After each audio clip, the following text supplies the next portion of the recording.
Hello doctors, ये मेरे यानी डॉक्टर समीन मंसूरी के metaphorical meaning of mind rubrics का वीडियो नंबर 44 है।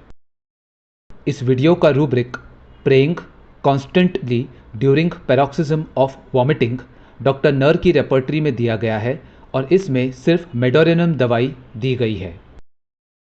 डॉक्टर हेरिंग्स गाइडिंग सिम्टम्स और doctor John Henry Clarke's a dictionary of practical materia medica, इन दोनों बुक्स में ये सिम्टम इस तरह से दिया गया है। Vomiting during paroxysm was continually praying. Pray या प्रेइंग इस शब्द का मतलब है रब से प्रार्थना करना या दुआ मांगना। व्यक्ति परमात्मा यानी खुद से ज़्यादा पावरफुल एंटिटी से हाथ जोड़कर हम्बली यानी विनम्रता के साथ कोई इच्छा पूरी करने की रिक्वेस्ट करता है, या किसी अनप्लेजेंट इवेंट के ना होने की दुआ मांगता है, या फिर किसी अच्छे इवेंट के लिए गॉड को धन्यवाद देता है, या फिर अपने गुनाहों की माफ़ी मांगता है। वॉमिटिंग इस शब्द का मतलब है उल्टी करना। इस एक्ट में व्यक्ति अपने पेट यानी स्टमक में मौजूद फूड और ड्रिंक को अपने मुंह से बाहर एक्सपेल करता है। इसे मेटाफोरिकली समझें तो पेशेंट अपने मन में रखी या छिपाई हुई बातों और जज्बातों यानी इनर फीलिंग्स और थॉट्स को दूसरों के सामने क्लियरली एक्सप्रेस करता है। अब मन यानी हार्ट को इमोशंस और फीलिंग्स से एसोसिएट किया जाता है, लेकिन स्टमक को स्टोरेज ऑर्गन समझा जाता है। स्टमक में हम फूड या ड्रिंक्स को स्टोर करते हैं और उसे बाहर आने नहीं देते हैं। इसी तरह जब हम किसी इंपॉर्टेंट या अनप्लेजेंट बात को अपने अंदर स्टोर करते हैं और उसे दूसरों से शेयर नहीं करते हैं, तब मेटाफोरिकली हिंदी में इसे पेट में बात रखना कहा जाता है। इसलिए जब कोई अपने अंदर किसी के प्रति नेगेटिव या बैड फीलिंग्स को एक्सप्रेस करता है, तब हम इसे उल्टी कहते हैं। वॉमिटिंग एक एंटी ग्रेविटी प्रोसेस होता है, मतलब नॉर्मल सर्कमस्टेंसेस में स्टमक फूड और ड्रिंक को अपने अंदर स्टोर करता है, लेकिन जब वही कंटेंट्स स्टमक को इरिटेट करते हैं, तब स्टमक उन्हें वॉमिटिंग के जरिए मुंह से एक्सपेल करता है। इसे मेटाफोरिकली समझें तो जब इरिटेटिंग या डिस्गस्टिंग बातों को अपने अंदर स्टोर करने की लिमिट क्रॉस हो जाती है, तब पेशेंट इन फीलिंग्स को दूसरों के सामने वॉमिट कर देता है।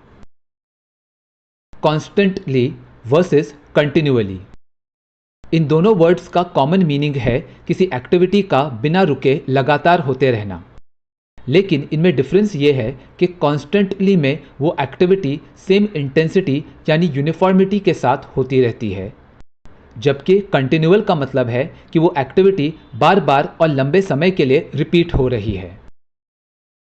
ड्यूरिंग इस शब्द का मतलब है किसी इवेंट के शुरू होने से लेकर उसके समाप्त होने तक का समय, यानी पूरे इवेंट के दौरान होने वाली कोई बात। पैरोक्सिज्म इस शब्द का मतलब है एक सडन अनकंट्रोलेबल अटैक या इवेंट जो अचानक शुरू होता है, कुछ समय के लिए रहता है और फिर अचानक खत्म हो जाता है। फिर कुछ टाइम के बाद ऐसा ही दौरा दोबारा आता है और चला जाता है। तो इस rubric praying constantly during paroxysm of vomiting को लिटरली समझें तो मेडोरेनम पेशेंट को उल्टी करने का दौरा आता है और उस समय वो गॉड या फिर किसी इंसान से रिक्वेस्ट करता है कि वो उसकी इच्छा पूरी करे या फिर उसकी गलतियों के लिए उसे क्षमा करे। लेकिन इस रूब्रिक को मेटाफोरिकली समझें तो जब मेडो पेशेंट अपने मन में रखी हुई किसी अनप्लेजेंट बात को एक्सप्रेस करता है, तब वो प्रे करता है ताकि यदि उसने कुछ गलत या बुरा बोला हो तो रब उससे नाराज ना हो और उसे माफ करे। एग्जाम्पल 1, 31 साल का मेल पेशेंट आया और बोला, डॉक्टर मुझे दोनों हाथों में पिछले 3 महीने से खुजली हो रही है और चमड़ी निकलती रहती है। पेशेंट को एक्जिमा की प्रॉब्लम थी। फिर पेशेंट ने कहा, डॉक्टर एक्चुअली ये प्रॉब्लम मेरे ऑफिस के स्ट्रेस की वजह से हो रही है। मेरे बॉस को मेरी प्रेजेंटेशन में एक मामूली सी फॉल्ट नज़र आ गई। बस फिर क्या था, उन्होंने मुझे इस मिस्टेक के बारे में बताया जिसे सुनकर मेरा मूड खराब हो गया।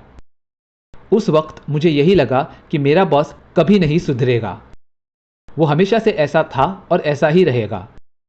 उसके लिए हर काम में गलती ढूंढना ज़रूरी है, चाहे वो बात कितनी भी छोटी क्यों ना हो। मैं कितनी भी अच्छी प्रेजेंटेशन क्यों ना बना लूं, वो उसमें सिर्फ दोष निकालने वाला है। उस दिन से ऑफिस के काम में मेरा इंटरेस्ट कम होने लगा। मैं फाइल्स घर ले आता हूं, लेकिन डेडलाइन की एक रात पहले ही उन्हें कंप्लीट करता हूं। मैं ऑफिस के काम को भी टालते रहता हूं कि आज नहीं कल करूंगा, क्योंकि मुझे पता है कि बॉस तो गलतियां निकालने वाला है। बल्कि अब तो मुझे ये भी लगने लगा है कि मेरा बॉस मुझे कभी प्रमोशन नहीं देने वाला है, क्योंकि उसे तो फॉल्ट्स ढूंढने से फुर्सत ही नहीं है। इतना ही नहीं, पिछले एक साल से मेरी ऑफिस कलीग के साथ एक सीक्रेट अफेयर भी चल रहा था। अब उस लड़की ने कोई और कंपनी ज्वाइन कर ली है, और क्योंकि हम दोनों सिर्फ फिजिकल रिलेशन रखना चाहते थे, इसलिए अब वो अफेयर खत्म हो गया है।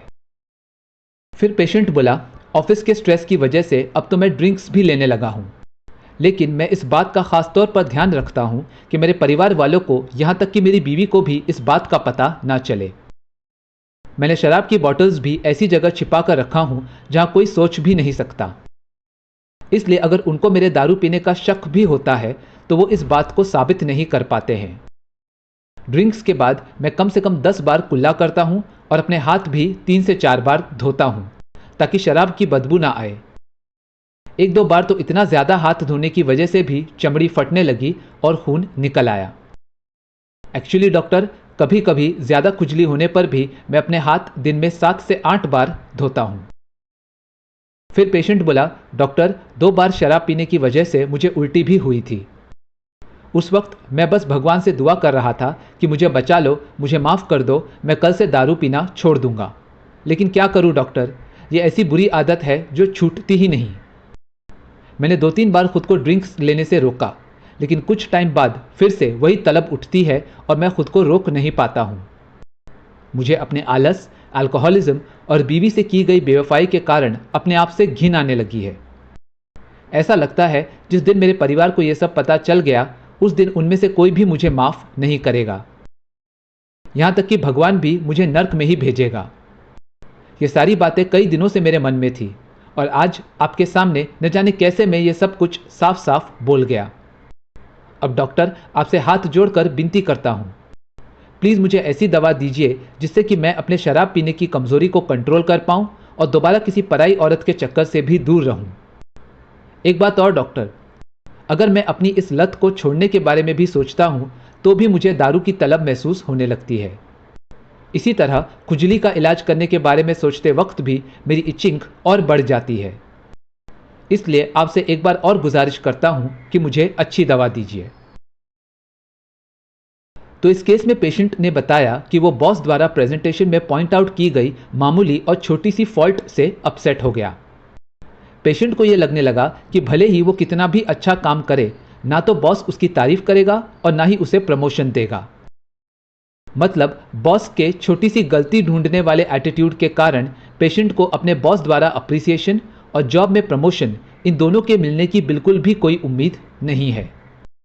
इसलिए ये रूब्रिक है despair from the smallest criticism. Boss के फॉल्ट फाइंडिंग बिहेवियर ने पेशेंट को होपलेस बना दिया है, और इसलिए पेशेंट का ऑफिस के काम में मन भी नहीं लगता। वो अपने असाइनमेंट्स को डेडलाइन तक टालते रहता है। इसलिए ये रूब्रिक है postponing everything to next day. Patient का शादीशुदा होने के बावजूद अपनी फीमेल कलीग के साथ एक्स्ट्रा मैरिटल अफेयर चल रहा था। इसलिए ये रूब्रिक है एडल्ट्रेस।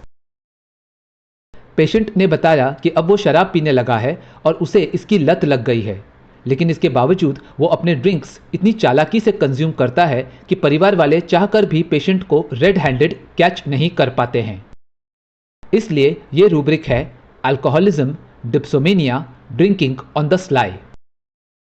इस रूब्रिक में ये वर्ड स्लाई पेशेंट की हाइडिंग टेंडेंसी वाली चालाकी को दर्शाता है, क्योंकि पेशेंट लिकर बॉटल्स को छुपा कर रखता है और शराब पीने के बाद अपने माउथ को रिंस भी करता है। अपने शराब की लत को छुपाने के लिए और सिवियर इचिंग होने पर पेशेंट अपने हाथ बार बार धोते रहता है। इसलिए ये रूब्रिक है bathing, washing, desire for always her hands. Patient को लगता है कि उसने शराब और एडल्ट्री जैसे पाप किए हैं जिनके लिए उसका परिवार और भगवान दोनों उसे कभी माफ़ नहीं करेंगे, बल्कि इसके लिए उसे नर्क में कड़ी सज़ा मिलने वाली है। इसलिए ये रूब्रिक है, delusions going to hell because he has committed an unpardonable sin. Sin का मतलब है पाप, जिसमें व्यक्ति गॉड या जिस रिलीजन को वो फॉलो करता है उसके नियमों को तोड़ता है, और इसलिए अब इस इंसान को उसके गलत कर्मों के लिए माफ़ नहीं किया जा सकता। ड्रिंक्स लेने के दौरान पेशेंट को वॉमिटिंग हुई और उस समय वो भगवान से माफ़ी मांगता है और अपनी सलामती की दुआ करता है। इसी तरह ऑफिस के स्ट्रेस, एडल्ट्री और अल्कोहल एडिक्शन, इन तीनों बातों के कारण पेशेंट को खुद से नफरत हो गई है। यहाँ मेडोरिनम का रूब्रिक डिस्गस्ट विथ हिमसेल्फ भी एप्लीकेबल है, लेकिन ये सारी नेगेटिव बातें पेशेंट के मन में थी, जिसके बारे में उसने डॉक्टर को एक झटके में ही सब कुछ बता दिया। यानी मेटाफोरिकली पेशेंट ने स्टमक में स्टोर्ड इरिटेटिंग कंटेंट्स को एक ही झटके में वॉमिट कर दिया। ऐसा करने पर पेशेंट डॉक्टर से भी अच्छी दवा देने की रिक्वेस्ट 2 बार करता है। पेशेंट के इन दोनों बिहेवियर्स को पूरी तरह से कवर करने वाला कॉमन रूब्रिक है praying constantly during paroxysm of vomiting. Patient ने बताया कि अल्कोहल एडिक्शन और खुजली, इन दोनों तकलीफ़ों के बारे में सोचने पर उसकी प्रॉब्लम्स ज़्यादा हो जाती हैं। इसलिए ये रूब्रिक है thinking of complaints aggravates. Example 2। 55 साल की महिला आई और बोली, डॉक्टर मुझे वो तकलीफ़ है। अरे वो बीमारी क्या कहते हैं उसे, जिसमें बार बार टॉयलेट जाना पड़ता है ना। जब डॉक्टर ने कहा डायबिटीज़ है, तब पेशेंट बोली हाँ हाँ वही। इसलिए मुझे बार बार भूख लगती है और पेशाब भी बहुत होता है। इसके अलावा मुझे इन घुटनों में दर्द भी हो रहा है। इसका इलाज करवाया लेकिन कोई फ़ायदा नहीं हुआ। इस दर्द के कारण मुझे चलने फिरने में तकलीफ होती है। ये बोलते बोलते पेशेंट रोने लगी। इस पेशेंट को डायबिटीज़ और ऑस्टियोआर्थराइटिस ऑफ द नी दोनों तकलीफ़ें थीं। फिर पेशेंट बोली, डॉक्टर ये सब मेरी बहू की वजह से हो रहा है। क्या बताऊं उसके बारे में। मेरे बेटे ने इंटरकास्ट मैरिज किया है और इसलिए जब से बहू मेरे घर में आई है, भगवान मुझे माफ़ करे ऐसा बोलना नहीं चाहिए, तब से मेरा बुरा वक्त शुरू हो गया है और तभी से मैं बीमार हो गई हूँ। अब तो लगता है कि मेरे जीने के सिर्फ कुछ ही दिन रह गए हैं।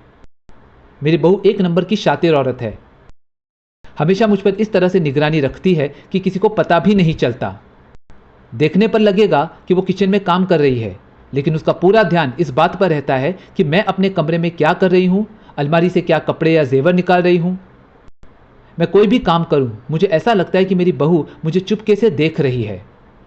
इतना ही नहीं, वो नॉनवेज की शौकीन है, जबकि हम सब वेजिटेरियन हैं, तो उसे मांस मच्छी खाते देखकर भी मुझे चिढ़ होती है। लेकिन फिर भी मैंने इस बात को अपने मन में ही रखा। लेकिन एक बार रात को 2 बजे मुझे भूख लग रही थी और इसलिए मैं फ्रिज में रखी वो खाने के लिए गई।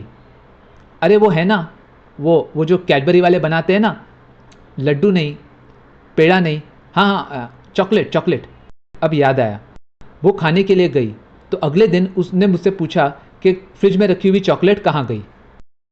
इस बात को सुनकर उस वक्त अचानक पता नहीं कैसे मैंने अपने मन में उसके खिलाफ मौजूद सारी कड़वी बातें बोलना शुरू कर दिया। मेरी जासूसी करने से लेकर नॉनवेज खाने तक मैंने सब कुछ बोल दिया। मैंने तो यहाँ तक कह दिया कि मुझे उससे घिन आती है। इतना ही नहीं, मैं बार बार कहती रही कि भगवान ऐसी बहू किसी को ना दे, भगवान मुझे मेरी बहू से छुटकारा दिलाए। वैसे तो मैंने हमेशा रब को मुझे अच्छा घर परिवार देने के लिए धन्यवाद दिया है, लेकिन ये मेरी बहू, उसके प्रति मेरे मन में इतनी भड़ास है, वो सब न जाने कैसे आपके सामने मैं कह गई। मुझे ऐसे दौरे अक्सर आते हैं जब मैं अचानक अपने मन की बात बोलना शुरू कर देती हूँ और फिर अपने आप चुप भी हो जाती हूँ। बस परमात्मा मुझे माफ़ करे। मैं तो अपने परिवार की खुशहाली के लिए भी प्रार्थना करती रहती हूँ, भले मुझे अपनी बहू से कितनी भी घिन क्यों ना आती हो। इसी तरह मैं भगवान से भी दुआ मांगती हूँ कि मुझे अच्छा कर दो, लेकिन जब वो मेरी बात नहीं सुनते तब मुझे गुस्सा आता है कि आखिर वो मेरे साथ ऐसा क्यों कर रहे हैं। फाइनली पेशेंट बोली, डॉक्टर मुझे होम्योपैथिक इलाज करवाना है, क्योंकि एलोपैथिक डॉक्टर ने कहा कि डायबिटीज़ वाली दवा मुझे ज़िंदगी भर लेनी पड़ेगी। मतलब एक बार दवा लेना शुरू कर दिया तो फिर उसे बंद नहीं कर सकते। ये बात सुनकर ही मेरा मूड ख़राब हो गया कि ये क्या, अगर दवा से आराम मिल भी रहा है तो इसका मतलब ये नहीं है कि मैं मरते दम तक दवा खाती रहूं। इसलिए मैंने उस डॉक्टर से अपने डायबिटीज़ का इलाज करवाया ही नहीं। तो इस केस में बात करते समय सही शब्द याद न आने के कारण पेशेंट उस वर्ड को ढूंढने की कोशिश करती है। पेशेंट डायबिटीज़ और चॉकलेट इन दोनों वर्ड्स का पता लगाने के लिए क्लूज देती है, क्योंकि वो ये शब्द भूल गई है। इसलिए पहला रूब्रिक है forgetful of words while speaking, word hunting. Diabetes और ओए नीज के बारे में बोलते समय पेशेंट रोने लगी, इसलिए ये रूब्रिक है weeping when telling of her sickness. Patient के अनुसार जब से उसकी बहू घर में आई है तब से पेशेंट का बैड लक शुरू हो गया है। इसलिए पेशेंट अपनी बीमारियों के लिए भी अपनी बहू को दोष देती है। इतना ही नहीं, पेशेंट को यह भी लगने लगा है कि अब उसकी लाइफ के सिर्फ कुछ ही दिन रह गए हैं। इसलिए यह रूब्रिक है delusions, imaginations, being doomed. Patient के अनुसार उसकी बहू उस पर चोरी छिपे निगरानी रखती है, मतलब बहू पेशेंट की जासूसी करती है। इसलिए यह रूब्रिक है delusions, imaginations, he is spied on. जब पेशेंट की बहू ने उसे चॉकलेट के बारे में पूछा तब पेशेंट ने अपने मन में रखी हुई बहू के खिलाफ जासूसी और नॉन वेज खाने से जुड़ी सारी नेगेटिव, इरिटेटिंग और डिस्गस्टिंग फीलिंग्स को अचानक एक झटके में वर्बली एक्सप्रेस कर दिया। अपने मन की भड़ास निकालते समय पेशेंट बार बार भगवान से प्रे भी करती रही कि वो ऐसी बहू किसी को न दे। इसी तरह डॉक्टर के सामने भी अपनी बहू की बात करते समय पेशेंट ने अचानक अपनी सारी अनप्लेजेंट फीलिंग्स को एक्सप्रेस कर दिया और उस दौरान भी भगवान से अलग अलग बातों के लिए प्रार्थना कर रही थी।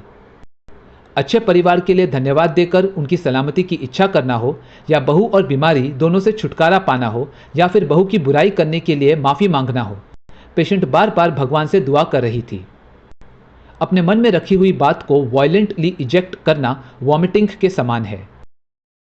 इसी तरह पेशेंट का सडनली ये सारी डिस्गस्टिंग बातें बोलना और फिर अचानक शांत हो जाना पैरोक्सिस्मल बिहेवियर दर्शाता है। तो पेशेंट के इन दोनों बिहेवियर्स के लिए कॉमन रूब्रिक है praying constantly during paroxysm of vomiting. Patient भगवान से प्रे करती है कि वो उसे अच्छा कर दें, लेकिन ऐसा ना होने पर पेशेंट को गुस्सा आता है, यानी अपनी इच्छा के विरुद्ध कोई बात होने पर पेशेंट क्रोधित हो जाती है। इसलिए ये रूब्रिक है एंगर फ्रॉम कॉन्ट्रडिक्शन। पेशेंट ने बताया कि एलोपैथी में डायबिटीज़ वाली दवा जिंदगी भर यानी लाइफ लॉन्ग लेनी पड़ेगी, और ये बात सुनते ही पेशेंट अपसेट हो गई। लाइफ लॉन्ग ट्रीटमेंट का मतलब है कि पेशेंट का बीमारी और ख़ास तौर पर दवा के साथ मरते दम तक का रिश्ता बन जाएगा, क्योंकि पेशेंट बीच में इन मेडिसिन को डिसकंटिन्यू नहीं कर सकती। ये बात पेशेंट बर्दाश्त नहीं कर पाई और इसलिए उन्होंने डायबिटीज़ के लिए एलोपैथिक डॉक्टर की दवा ली ही नहीं। इसे मेटाफोरिकली समझें तो ये सिचुएशन मैरिज की तरह है, जिसमें एक बार आप शादी के बंधन में बंध गए तो फिर ये जीवन भर का रिश्ता होता है जिसे आप चाहकर भी तोड़ नहीं सकते। और पेशेंट महज इस मैरिज के ख्याल से ही नाराज हो गई। इसलिए ये रूब्रिक है marriage the idea of seemed unendurable. So to summarise, medorrhinum patient बहुत घमंडी और खुदगर्ज होता है, लेकिन साइकोटिक ट्रेट होने के कारण पेशेंट अक्सर ईगो वाले एटीट्यूड से अपनी कमियों को छुपाता है और उसका यही अहंकार उसकी बीमारी का कारण भी बन जाता है। पेशेंट स्टडीज़ को लेकर बहुत उत्सुक होता है, लेकिन दूसरों की स्लो स्पीड से वो अपसेट हो जाता है। पेशेंट यही एक्सपेक्ट करता है कि बाकी लोग भी उसी की तरह अपना काम जल्द से जल्द पूरा करें। ये पेशेंट इंसानों से कम और जानवरों से ज़्यादा प्यार करता है। किसी सुपीरियर पर्सन द्वारा डांटे जाने पर या फिर अपने साथ हुए बदतमीजी वाले बिहेवियर के कारण ये ईगोटिस्टिक पेशेंट बीमार हो जाता है। जिन लोगों ने पेशेंट से रूडली बात की थी उनसे पेशेंट नफरत करने लगता है। अब वो अपने और दूसरों के साथ होने वाली बुरी घटनाओं की भविष्यवाणियां करने लगता है। पेशेंट की मेंटल एबिलिटीज़ पर असर होना शुरू हो जाता है, जिसके कारण उसकी मेमोरी कमज़ोर होने लगती है। वो लोग, शहर और यहाँ तक कि अपना खुद का नाम तक भूल जाता है। पेशेंट को अपना काम पूरा कर पाना भी असंभव लगने लगता है, क्योंकि उसमें काम करने की मेंटल एनर्जी और एबिलिटी दोनों ख़त्म हो गई है। इस फ्रस्ट्रेशन के कारण मेडोरिनम पेशेंट, जो कभी स्टडीज़ को लेकर एंथुजियास्टिक रहता था, अब पढ़ाई लिखाई के नाम से भड़क उठता है और उसे लगता है कि ये सारे काम उसे पागल बना रहे हैं। जो पेशेंट कभी जानवरों से बेइंतहा प्यार करता था, अब वो उन्हीं एनिमल्स के साथ बेरहम हो जाता है। फाइनली पेशेंट रात के सन्नाटे में पिस्तौल से खुद को गोली मारकर आत्महत्या करने की कोशिश करता है। Elements from egotism and selfishness, egoism, excitement while reading and writing, hurry, haste, everybody moves too slowly, love for animals, ailments from rudeness and sensitive to reprimands, hatred of persons who had offended him, prophesying of disagreeable events, memory weakness of for proper names. Work seems to drive him crazy owing to the impotency of his mind. Rage, fury by reading and writing. Cruelty, brutality, inhumanity to animals. And suicidal disposition at night, gets up and takes his pistol. तो मुझे उम्मीद है कि इस explanation के जरिए आपको medorrhinum दवाई समझ आई होगी। क्लैरवॉयंस वर्सेस प्रोफेसाइंग वर्सेस इंट्यूटिव, इन तीनों रूब्रिक्स के डिफरेंसेस को मैंने अपने क्वेरी स्पेशल वीडियो पार्ट 4 में एक्सप्लेन किया है। उसका लिंक डिस्क्रिप्शन में है, तो आप उसे रेफर कर सकते हैं। इसी तरह मैंने लाइकोपोडियम प्लैटिना वेराट्रमैल्प और इग्नेशिया नैटरम्यूराटिकम स्टैफिसैग्रिया, इन दवाइयों के डिफरेंशियल मटीरिया मेडिका पर वीडियोस बनाए हैं। उन वीडियोस के लिंक्स डिस्क्रिप्शन में हैं, तो आप उन्हें भी रेफर कर सकते हैं। अगर ये वीडियो पसंद आया तो उसे लाइक और शेयर करें और मेरे इस YouTube चैनल को सब्सक्राइब करें। वीडियो या होम्योपैथी से जुड़े आपके कोई भी सवाल हो या आप फीडबैक देना चाहें तो मुझे कमेंट्स में बताएं। मैं आपके सवालों का जवाब देने की पूरी कोशिश करूंगा। Thank you for watching.